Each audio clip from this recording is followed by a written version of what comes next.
7 апреля в Сосногорске стартует первенство Республики Коми по мини-футболу. Наш город на соревнованиях представит команда «Химик-2000» под руководством Дениса Куликова. Для юных футболистов это уже третье соревнование в текущем году.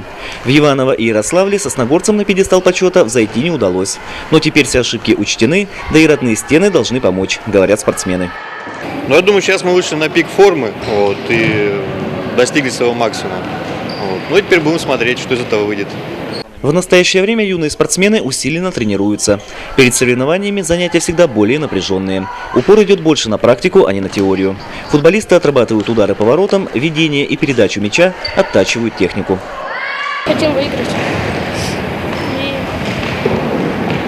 команда в нормальном состоянии.